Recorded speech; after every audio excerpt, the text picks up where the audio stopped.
Assalamualaikum warahmatullahi wabarakatuh. Perkenalkan, nama saya Putri Kurniawati dan dua teman saya yaitu Tita Mardiana dan Nafdilatul Yosi Irfanda.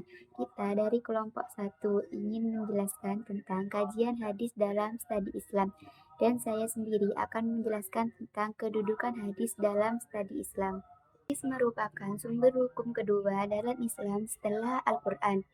Kedudukan hadis tidak dapat diragukan lagi karena terdapat beberapa penegasan yang banyak, baik di dalam Al-Quran maupun di dalam hadis Nabi Muhammad SAW sendiri. Penegasan kedudukan hadis tersebut didukung oleh beberapa dalil dan dasar, yaitu satu, dalil Al-Quran. Ayat-ayat Al-Quran yang memerintahkan umat Islam untuk menaati Rasulullah SAW yang secara implisit juga berarti menaati hadis-hadisnya. Yang kedua, dalil hadis Rasulullah SAW. Hadis-hadis yang diriwayatkan dari Nabi Muhammad SAW sendiri yang menegaskan pentingnya mengikuti sunnah-sunnahnya.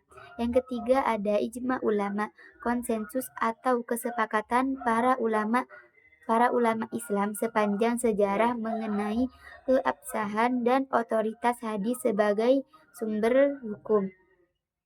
Yang keempat adalah petunjuk akal. Akal sehat juga menunjukkan bahwa untuk memahami dan mengamalkan ajaran Islam secara komprehensif diperlukan penjelasan dan perincian yang terdapat dalam hadis. Karena Al-Quran seringkali bersifat global dan memerlukan perincian dari Rasulullah SAW. Contoh hadisnya adalah wa ma atakumur rasulu fakhudhuhu wa ma nahakum anhu fantahu wattaqullaha innallaha syadidul iqab. Yang artinya, yang diberikan Rasul kepadamu maka terimalah, dan apa yang dilarangnya bagimu maka tinggalkanlah, dan bertakwalah kepada Allah Subhanahu wa taala. Sesungguhnya Allah sangat keras hukumnya. Maksud dari contoh ayat tersebut adalah kita harus menerima dan menjelaskan semua ajaran, perintah, dan petunjuk yang disampaikan oleh Rasulullah SAW, karena beliau adalah utusan Allah untuk menjelaskan agamanya. Ketaatan kepada Rasulullah pada hakikatnya adalah ketaatan kepada Allah. Jadi, jika kita taat pada Rasulullah, sama saja seperti kita taat kepada Allah Subhanahu wa taala. Saya akan menjelaskan tentang fungsi hadis. Hadis memiliki peran yang sangat penting dalam agama Islam, terutama hubungannya dengan Al-Quran. Fungsi hadis digambarkan dengan 3 aspek utama. Yang pertama, bayan at-takrir, memperjelas isi Al-Quran. Contohnya, di dalam Al-Quran memerintahkan sholat, dan hadis memperjelas kewajiban itu dengan memberikan contoh praktis bagaimana Nabi melaksanakannya. Yang kedua, bayan at-tafsir, menafsirkan isi Al-Quran. Contohnya, di dalam Al-Quran disebutkan perintah sholat, tetapi tidak dijelaskan bagaimana tata caranya. Kemudian hadis menafsirkan melalui perkataan dan perbuatan Nabi. Yang ketiga, bayan at-tasyrik, memberi kepastian hukum Islam yang tidak ada dalam Al-Quran. Contohnya, seperti larangan memakan daging keledai yang jinak, dan hukum rajam bagi pezina muhsan. Pengertian umum studi hadis secara ilmiah. Studi hadis secara ilmiah adalah memahami dan mengkaji hadis dengan metode akademis yang objektif, akurat, dan sistematis, bertujuan agar hadis bisa dipahami secara benar dan terhindar dari kekeliruan.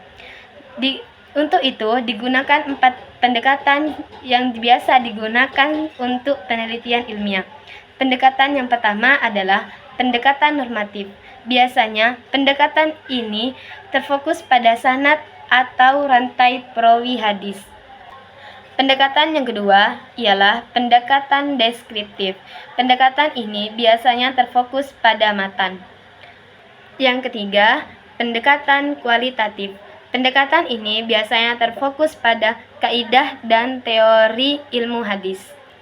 Yang keempat, pendekatan kuantitatif. Pendekatan ini lebih menekankan pada data dan angka yang terkait dengan hadis. Di sini saya juga akan menjelaskan tentang metode hadis di era kontemporer. Metode hadis di era kontemporer menghadapi berbagai banyak tantangan dan isu, seperti munculnya hadis palsu, perbedaan interpretasi, dan kebutuhan adaptasi terhadap konteks zaman. Untuk mengatasi hal ini, ada beberapa pendekatan yang dijelaskan sebagai berikut. Satu, yaitu kesohihan hadis. Penting untuk membedakan hadis yang sahih atau valid dari hadis palsu dan lemah, guna untuk menjaga kemurnian ajaran. Yang kedua ada interpretasi, yaitu menghindari penafsiran hadis yang sempit dan tidak relevan dengan konteks zaman atau situasi yang sedang dihadapi. Yang ketiga adalah globalisasi, memperhatikan dan mempertimbangkan pengaruh budaya serta pemikiran global terhadap studi hadis agar tetap relevan di tengah arus informasi dan interaksi global. Yang keempat ada konteks zaman, yaitu menyesuaikan pemahaman dan penerapan ajaran hadis dengan perkembangan zaman dan kebutuhan masyarakat modern tanpa menghilangkan esensi ajaran. Sekian presentasi atau penjelasan dari kelompok 1. Wassalamualaikum warahmatullahi wabarakatuh.